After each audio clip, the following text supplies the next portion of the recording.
इसके बारे में क्या जानते हो? ये तुम्हारी क्या है?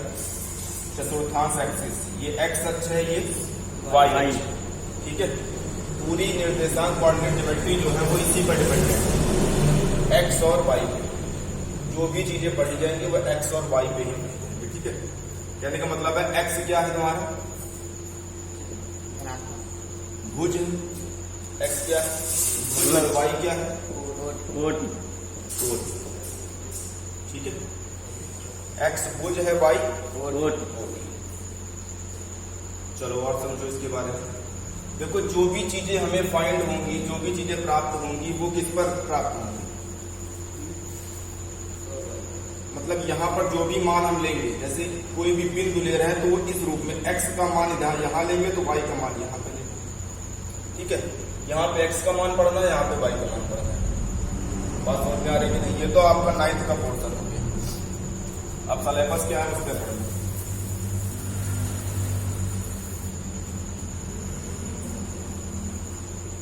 यहाँ पे एक फार्मूला है बीच की दूरी का। बीच की दूरी, ये बीच की दूरी क्या है? बीच की दूरी हम बोलेंगे जैसे चतुर्थांश अभी बनाया गया, चतुर्थांश, ये इधर एक्स और इधर ये वाई, तो यहाँ पर कोई ना कोई बिंदु होता है। जैसे यहाँ पर तो 0,0 हो जाए, ठीक है। यहाँ पे 0,0 होता है क्योंकि ये क्या होता है? मूल बिंदु होता है। ये क्या होता है? मूल बिंदु होता है। जो भी दूरियां मापी जाती हैं, जो भी दूरी कैलकुलेट होती है वो मूल बिंदु से दी जाती है। अगर कोई अन्य दूरियां है, कोई अन्य बिंदु है, मान लीजिए एक बिंदु यहाँ पे स्थित है, एक बिंदु यहाँ पे स्थित है। मान लिया यहाँ पे एक बिंदु आपने मान लिया 2,3 और यहाँ पर मान लिया 4,5 मान लिया, ये 2 बिंदु है हमारे पास।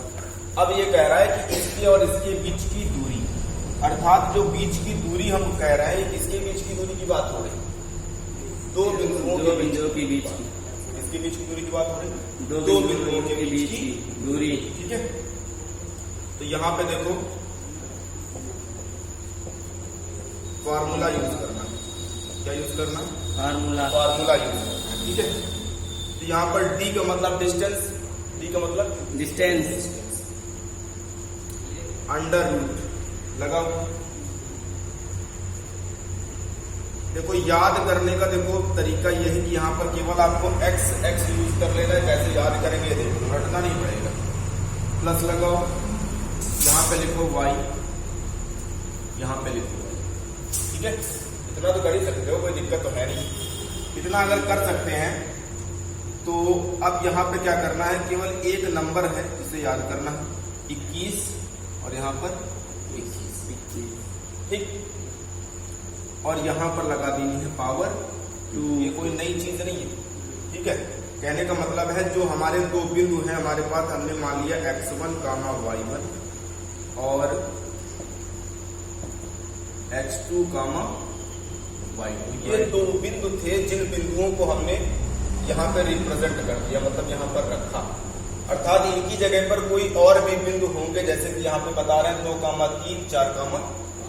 ऐसे ही बिंदु हमें बहुत सारे मिलेंगे जिनको हम मानेंगे। यहाँ पर अगर ये है इधर का पार्ट, तो मान लीजिए x1, y1 कौन सा पार्ट है? ये वाला। x2, y2 कौन सा पार्ट है? ठीक है। इसका मतलब है कि यहाँ से हम समझ सकते हैं कि x1 की जगह पर 2 है, y1 की जगह पर 3 है और x2 की जगह पर 4 है और y2 की जगह पर 5 है, ठीक है। बस इन्हीं वैल्यू को यहाँ पे प्रेजेंट कर देना है। कहने का मतलब d इज इक्वल टू क्या हो जाएगा? Under root x2 minus x1 का whole square plus y2 minus y1 का होल स्क्वायर। क्या है? पर्याप्त है अपने कुछ शुरुआती क्वेश्चन को लगाने के लिए, ठीक है। जैसे कि बेटा इसमें देखो 1 नंबर पे क्वेश्चन है आपका, लिखा हुआ निम्नलिखित बिंदु युग्मों के बीच की दूरी। निम्नलिखित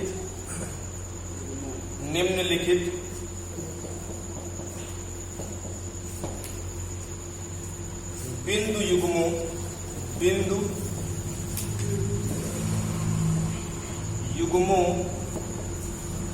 के बीच की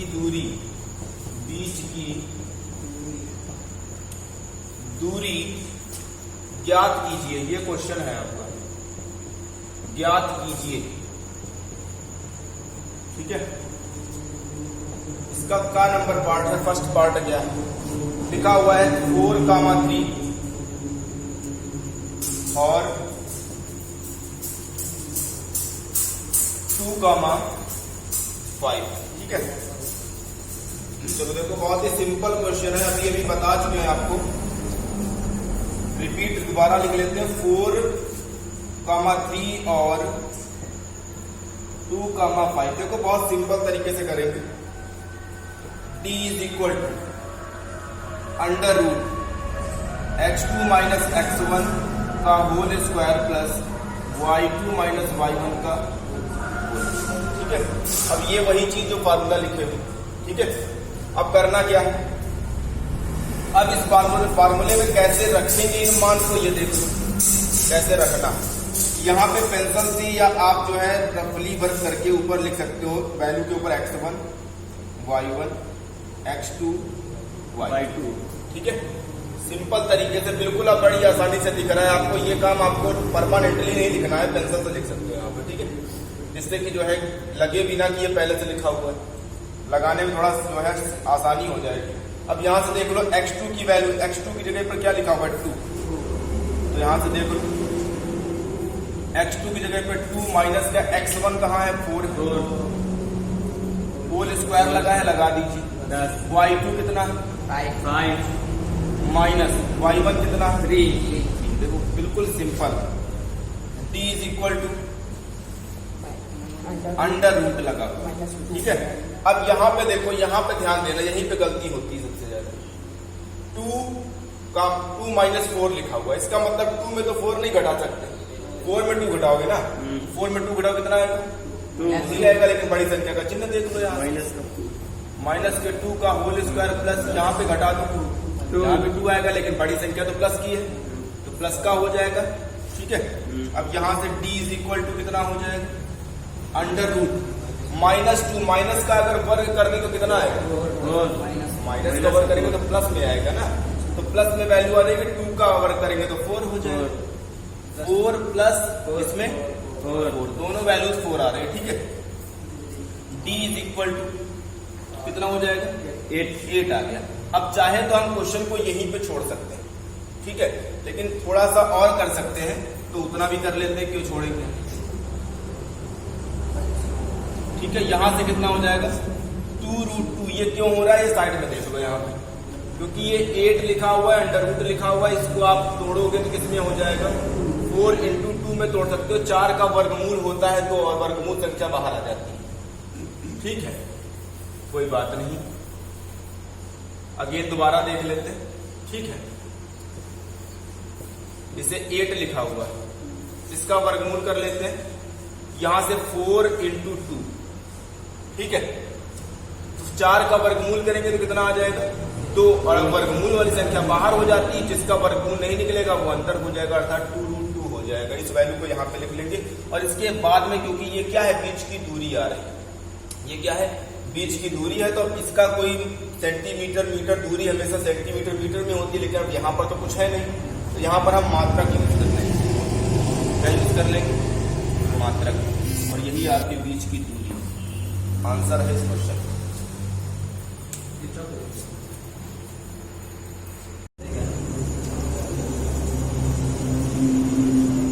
चलो ठीक है, देखो बेटा अगला क्वेश्चन है, सेकंड क्वेश्चन है, बिल्कुल सेम वही क्वेश्चन है, बस थोड़ा सा इसमें इसलिए इसको कराए दे रहे हैं क्योंकि इसमें उस बार वैल्यू दोनों जो मान थे आपके वो किसमें थे प्लस में, इसमें ये वैल्यू माइनस में हो सकता है, माइनस थोड़ी सी दिक्कत हो सकती है आपको। तो इस क्वेश्चन को भी सॉल्व कर लेते हैं, करना वही काम है, बिल्कुल सिंपल क्वेश्चन है। 2,0 तथा -1,4 है। ठीक है, वही काम करना है, x1 y1 x2 y2। क्यों करते हैं ऐसा है तो पता ही, क्योंकि बेटा पहला वाला x होता है जिसे भुज बोलते, दूसरा वाला y होता है जिसे कोटि बोलते हैं। इधर x लिखना है, उधर y लिखना है, सिंपल है, कुछ इसमें ज्यादा सोचना है ही नहीं। चलो ठीक है, आगे देख लो। अब बेटा दूसरा स्टेप क्या कहता है कि आप फार्मूले को अप्लाई करें, फार्मूला लगा दे, क्या होगा x2 माइनस x1, अब तो याद ही हो गया होगा, x2 माइनस x1 का whole square plus y2 minus y1 का होल स्क्वायर लगा हुआ है। ठीक है, डी का मतलब जानते हो, डिस्टेंस निकालना है, बीच की दूरी निकालना है, अंडर रूट लगा देंगे। ठीक है, अब इसमें x2 ढूंढो कहाँ पे, माइनस का 1 है। ठीक है, माइनस x1 कहाँ, 2 स्क्वायर प्लस y2 4 है, माइनस लगा देना, y1 0 square, d is equal to, अब दोनों वैल्यू माइनस की, दोनों वैल्यू अगर माइनस की होंगी तो दोनों को जोड़ना ही पड़ेगा। दोनों को जोड़ दीजिए, 2 में 1 को जोड़ दीजिए, कितना हो जाएगा, 3 हो जाएगा, लेकिन माइनस का होगा। किसका होगा, माइनस का। स्क्वायर लगा है, स्क्वायर लगा दो, प्लस 4 माइनस 0, इसका मतलब 4 कर दो, स्क्वायर लगा दो। ठीक है, d is equal to, minus का 3 लिखा हुआ है, माइनस का स्क्वायर होगा तो क्या हो जाएगा, प्लस हो जाएगा, 3 का स्क्वायर होगा तो 9 हो जाएगा। यहाँ पे कितना हो जाएगा, 4 कवर करेंगे 16 हो जाएगा, बिल्कुल सही। d is equal to, under root लगा देना, कितना हो जाएगा, 25। अच्छा, 25 का वर्गमूल कितना होता है, 5 होता है, सिंपल, इसमें कुछ सोचना है, 5 मात्रा का आंसर हो जाएगा, राइट आंसर। जो बिल्कुल अलग है, देख लो, 2a लगा हुआ है, कॉमा लगा हुआ है, a लिखा हुआ है, फिर आगे तथा, इसके बाद लिखा हुआ है माइनस का a कामा माइनस का 3a। ठीक है, ये क्वेश्चन है, देख लो करना क्या है, कुछ नहीं बेटा, केवल नंबर बदल गए, नंबर की जगह पर a भी हो गए, मतलब a हो गया है बस, और अगर a है तो a की तरह सॉल्व कर लो, कोई दिक्कत थोड़ी ना है, नंबर है तो नंबर की तरह जोड़ देते, a है तो a की तरह जोड़ेंगे, कोई दिक्कत नहीं है इसमें। देख लो 2a कामा a तथा माइनस का a माइनस का 3a। अब जैसे करते थे वैसे ही करना है, कोई नया लॉजिक नहीं लगाना। ठीक है ना, देख लो x1 y1 y2 x2 y2 कर दिया। ठीक है, कोई नया लॉजिक, ये गलती मत कर देना कि x1 x2 लिख दो, बेटा सब गड़बड़ हो जाए, क्योंकि x y साथ में रहेंगे, दोनों को जो है अलग नहीं कर सकते आप। ये समझ लो कि रिलेशन कैसा है, पति पत्नी वाला समझ सकते हैं। ठीक है, अलग अलग नहीं कर सकते। चलो देखो,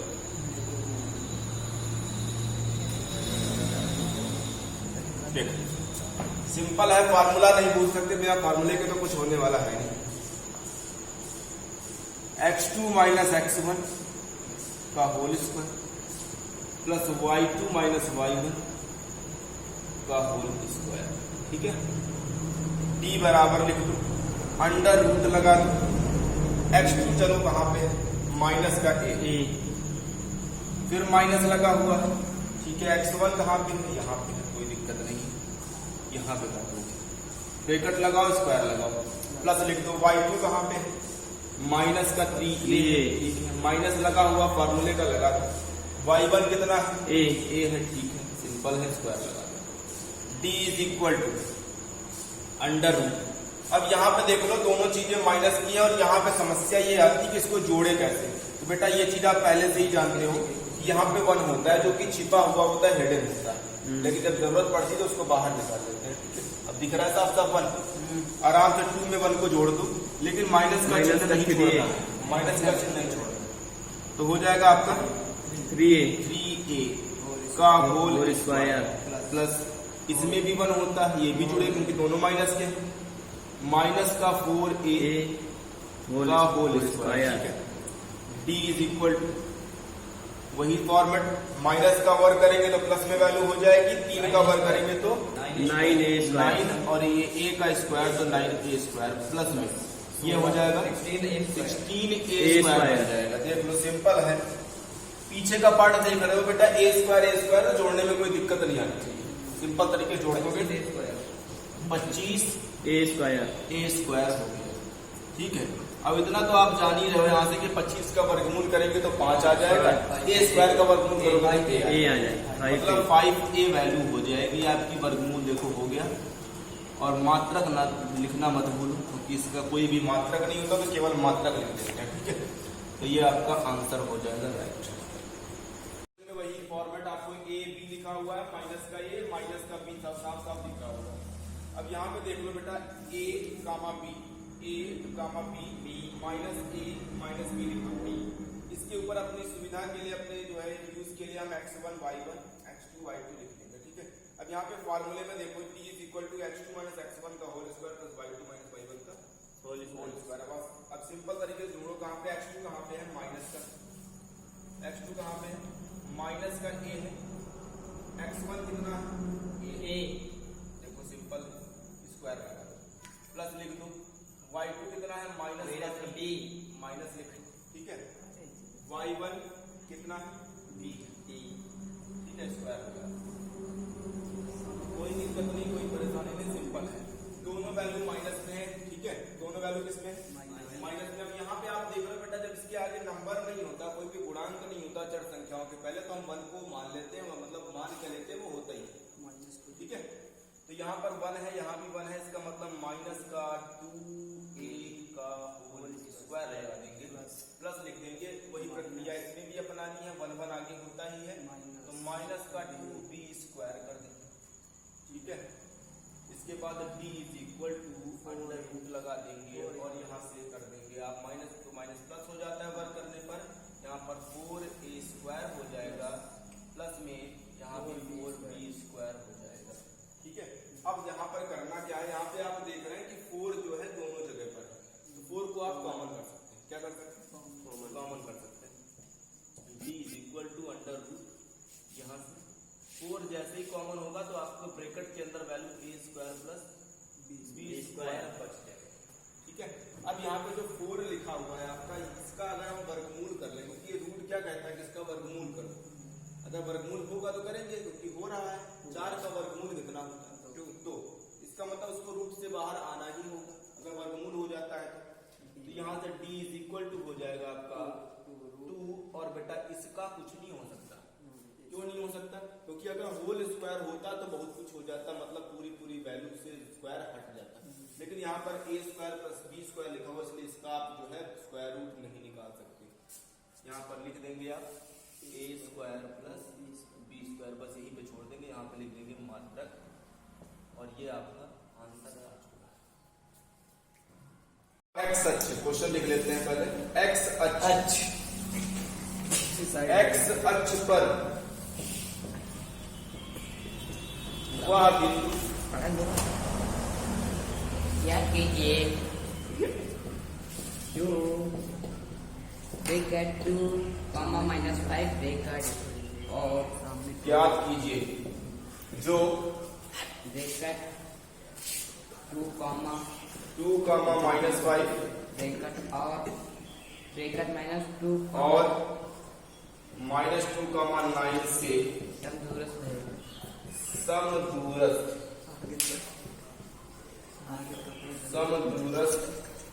है, ठीक है। देखो समदूरस्थ है, इसका मतलब क्या है? समदूरस्थ का मतलब होता है सम माने समान, दूरस्थ माने दूरी। इसका मतलब है ये दोनों बिंदु ऐसी जगह पर हैं जहां से x अक्ष से इन दोनों बिंदुओं की दूरी क्या है? समान, ठीक है। अगर अच्छा ये बताओ, कोई भी दूरी अगर समान होगी तो वो दोनों दूरियां समान हो। से मान लीजिए यहाँ पर ये जो बिंदु है आपका, ये जिस बिंदु से इसकी दूरी को कैलकुलेट किया जाए तो वो दूरी मान लिया हमने आती है 10, सपोज मान लिया। इसकी भी दूरी अगर x अक्ष पे देखी जाए तो वो भी कितनी आती है 10। इसका मतलब दोनों बराबर ही, इसका मतलब इसकी जो दूरी निकालेंगे और इसकी जो दूरी निकालेंगे वो दोनों बराबर ही। तो बात समझ में आ रही है? बस सवाल करते हैं, अब देख लेते हैं क्वेश्चन की तरफ। अब देख लो अब यहाँ पे अगर क्वेश्चन कह रहा है कि x अक्ष पर वह बिंदु, क्या कह रहा है? x अक्ष पर वह बिंदु कह रहा है, ठीक है। क्या कह रहा है? x अक्ष पर वह बिंदु कह रहा है। अगर x अक्ष पर बिंदु स्थित है, इसका मतलब वह बिंदु y अक्ष पर जा ही नहीं सकता। बात को समझिए, अगर वह बिंदु कहाँ पे है? x अक्ष पर। इसका मतलब है कि बेटा ये चतुर्थांश आप देख रहे हैं, ये चतुर्थांश आप देख रहे हैं, ये चतुर्थांश है। इसका मतलब ये x अक्ष है और ये y अक्ष है कि नहीं? ठीक है, ये एक्स अक्ष हो गया, ये वाई अक्ष हो गया। अब कह रहा है कि यहाँ पे एक बिंदु है किसी